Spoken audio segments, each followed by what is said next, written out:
ನಮಸ್ಕಾರ ರುದ್ರ. ಏನ ರುದ್ರ, ಊರಲ್ಲೇನು ಗದ್ದಲ ಎದ್ದಂತ ಊರು ತುಂಬ ಸುದ್ದಿ ಹಬ್ಕೊಂಡೈತಿ. ಈ ವಿಷಯ ನಿನಗೆ ಗೊತ್ತೈತೇನಪ್ಪ? ಗೊತ್ತೈತ್ರಿ ದನಿ. ಅದಕ್ಕಂತ ನಿಮ್ಮನ್ನ ಕಾಣಬೇಕಂತ ಊರ್ ಜನ ಹೊರಗಡೆ ನಿಂತಾರಿ ಅಪ್ಪ.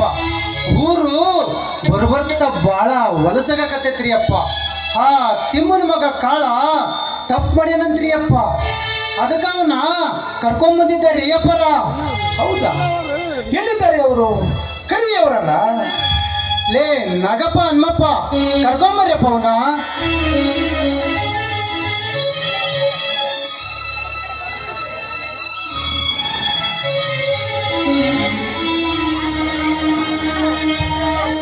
ರುದ್ರ, ಇವ ಊರಾಗ ಏನ್ ತಪ್ಪು ಮಾಡಿದ್ದಾನ?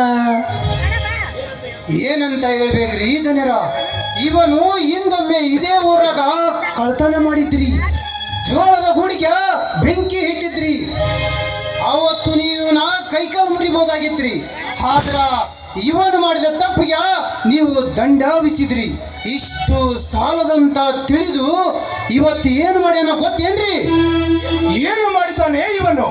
ಆ ಕೆಂಚನ ಮಗಳು ಕೂಲಿ ಮಾಡ್ಬೇಕಂತ ತೋಟದ ಕಡೆ ಹೊರಟಾಗ ಅವಳ ಮೇಲೆ ಬಲಾತ್ಕಾರ ಮಾಡಕ ಪ್ರಯತ್ನ ಪಟ್ಟಿದ್ದಾನ್ರಿ ಅಪ್ಪ.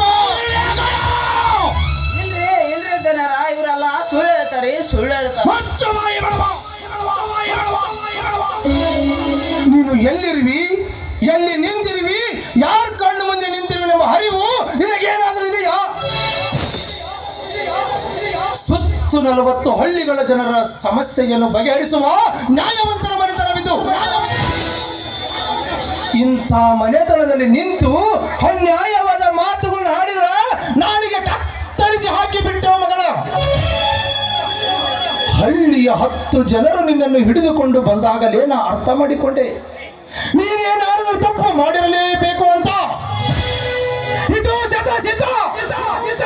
ಈತ ರಾಜ್ಯದಲ್ಲಿ ಹಚ್ಚಿನ ಸತ್ಯವಂತವರಿಗೆ ಬೆಲೆ ಇದೆ ಹೊರತು ಸುಳ್ಳಿನ ಸಂತೆ ಕಟ್ಟುವವರಿಗೆ ಶಿಕ್ಷೆ ತಪ್ಪಿದ್ದಲ್ಲ.